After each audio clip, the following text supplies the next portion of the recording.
Kalinskiy massivda Malinka Strana bog'chani yonida yangi qurilgan 5 qavatli ushbu Novostroykani ko'pchilik juda yaxshi biladi.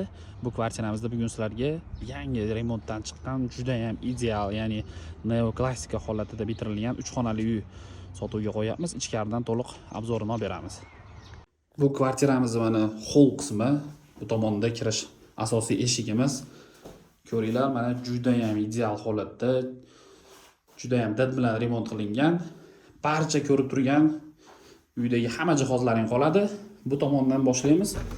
Kirishimiz bilan o'ng qo'limizda bu bolalar uchun yotoqxona. Bitta farzandlaring bo'lsa, o'zini tayyor komplekt mebellari bilan qo'yilgan. Keyingi xonamiz ota-onalar uchun bu yotoqxona.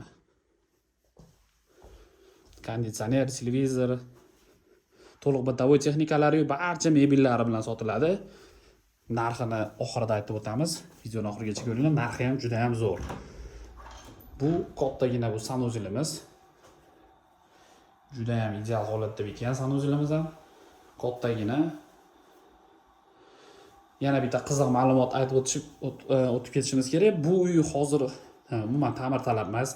Keyinchalik olgan mijozimiz uzoqroq muddat yashagandan keyin remontini yangilash payti kelganda bu sanuzil shunaqangi kattaki, buni o'rtasidan bo'lib ota-onalar yotoqxonasida yana bitta eshik ochib, ikkita sanuzil qilsa ham bo'ladi. Shunga yetarli darajada katta qilingan. Bu tomonimiz kvartiramiz oshxonasi. Bu tomonda o'zini mana to'q konturning kotyullari qo'yilgan, isitish tizimiga ega. Va so'nggi xonamiz bu kvartiramizning zali. Zalimiz ikki qismga bo'lingan, divanli zona va bu tomonda mana 10 kishilik stol qo'yilgan.